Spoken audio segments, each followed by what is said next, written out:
Class 9 का chapter 4 में पदार्थ की रचना, जिसमें हम पदार्थ के अंदर जो परमाणु है उसके अंदर कौन कौन कण हैं उसके बारे में हम लोग पढ़ना शुरू किए थे, जिसमें से गैसों से होकर विद्युत विसर्जन करते हुए प्रयोग के द्वारा हमने कैथोड किरण का खोज किया था। पिछले टॉपिक में हमने उसको समझाया है, एक बार मिला लेना उस वीडियो को, और उसका पेज भी हमने दे दिया था। आज उसके बाद हम कैथोड किरण के गुण यहाँ पर भेज रहे हैं। टॉपिक कैथोड किरण के गुण, उसमें कुछ ज़्यादा नहीं है, एक बार सिर्फ मिला लोगे। इसमें ये है कि इस किरण में भी कण पाया जाता है और ये सरल रेखा में गमन करता है तथा ये विद्युतीय और चुंबकीय क्षेत्र से प्रभावित होते हैं। ठीक है, ये यहाँ पर नियम दे दिए हैं, मैंने उसका गुण बता दिए हैं। ये जो कैथोड किरण में प्रवाहित कण है, इसी कण का नाम इलेक्ट्रॉन रखा गया है। ठीक है, जिसका खोज जे थॉमसन ने किया 1897 में। इलेक्ट्रॉन का विवरण हम इस तरह से देते हैं इसका कि इलेक्ट्रॉन को शॉर्ट में हम ई लिखते हैं, स्मॉल ई, और ये एक्चुअली ऋणावेशित कण होता है, माने माइनस आवेश, निगेटिव चार्ज्ड पार्टिकल है ये। ठीक है, जिस पर माइनस आवेश होता है।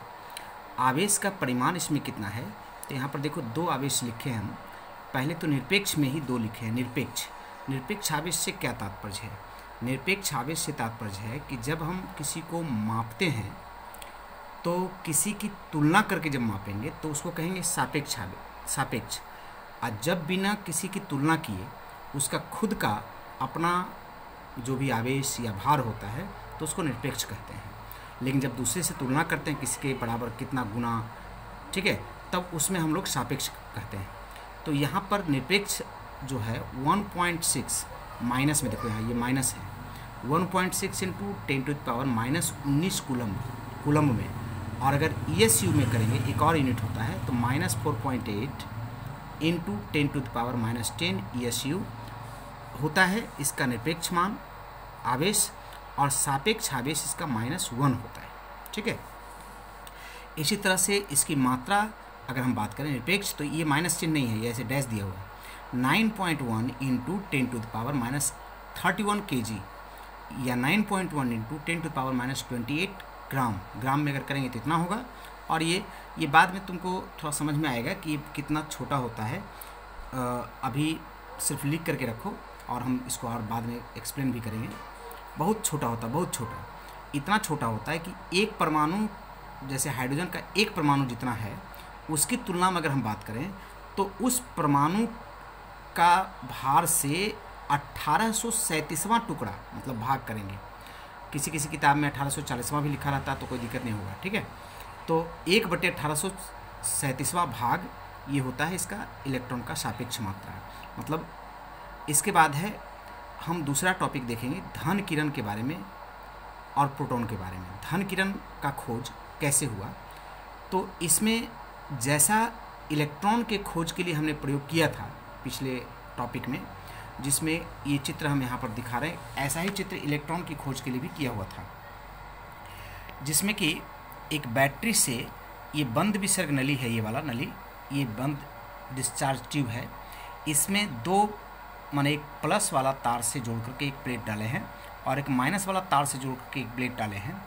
तो ऐसा ही प्रयोग करके जब हाई वोल्टेज, मतलब 10,000 वोल्ट पर, और इसके अंदर के गैस के दबाव को कम करके 0.01 mm/Hg करके जब प्रयोग किया गया था, तो ये जो प्लेट है, इस प्लेट से, कैथोड प्लेट से यहाँ पर इधर की ओर किरणें निकली थी। ये किरण कैथोड किरण कहा जाता था। और इसी प्रयोग को एक बार और गोल्डस्टीन नामक वैज्ञानिक ने दोहराया, लेकिन उसमें फ़र्क क्या किया उसको ध्यान से सुन लेना कि ये जो कैथोड प्लेट है इसमें पहले से छेद करके रख दिया था, छेद अर्थात सछिद्र कैथोड लिया है। और जब वही प्रयोग को दोहराया गया तो एक और किरण का खोज हुआ, ये निकला, पाया गया, जो इधर की ओर, देखो इधर की ओर, ये उल्टा दिशा में चला गया, जिधर कैथोड जा रहा था उसका उल्टा दिशा में जाने लगा। और इस पर जब चेक किया गया प्रयोग के क्रम में, तो पाया गया कि इस पर धनात्मक आवेश है, इस पर ऋणात्मक आवेश था और इस पर क्या था, धनात्मक आवेश था। इस प्रकार से ये धनावेशित किरण हुआ, जिसका नाम धन किरण रखा गया। ठीक है, तो इस तरह से धन किरण का खोज हो गया। इसके खोजकर्ता गोल्डस्टीन थे, लेकिन इसमें भी कण पाया जाता है, ठीक है। और इस कण का नाम लेकिन गोल्डस्टीन ने नहीं रखा था, इस कण का नाम रखा था रदरफोर्ड ने। इसलिए यहाँ पर एक गड़बड़ क्या हो जा रहा है कि रदरफोर्ड प्रोटॉन के खोजकर्ता के रूप में जब बात उठती है तो कभी कभी रदरफोर्ड का नाम आ जाता है, कभी गोल्डस्टीन का। लेकिन एक्चुअली क्या हुआ है कि खोजा गया है गोल्डस्टीन के द्वारा और रदरफोर्ड ने नामकरण किया था, इसलिए हम इन दोनों का ही नाम ले सकते हैं इसमें, ठीक है। अब हम इसकी बात भी थोड़ा सा कर लेते हैं कि प्रोटॉन का भार कितना है, निरपेक्ष आवेश कितना है। तो आवेश देखो उतना ही है जितना इलेक्ट्रॉन का, तुम देखा होगा इतना ही है कूलम में और एसयू में। लेकिन इसमें जो है ये प्लस में है दोनों, यहाँ प्लस, ये वाला माइनस रहेगा, ये वाला जिससे था माइनस वैसे ये वाला प्लस रहेगा, ठीक है। और इलेक्ट्रॉन में क्या था, ये वाला माइनस था। और इसका सापेक्ष आवेश जो है +1 है। इसकी मात्रा है 1.67 तक ही, 2 अंक तक ही लिखोगे, तीसरा अंक जरूरत नहीं है, लेकिन इतना लिखोगे 1.67 × 10⁻24 ग्राम या -27 किलोग्राम, ठीक है। हाइड्रोजन की तुलना में इसका जब सापेक्ष मान का बात करें तो एक हाइड्रोजन परमाणु के बराबर इसका मात्रा होता है, इसलिए एक भी बोलते हैं, ठीक है।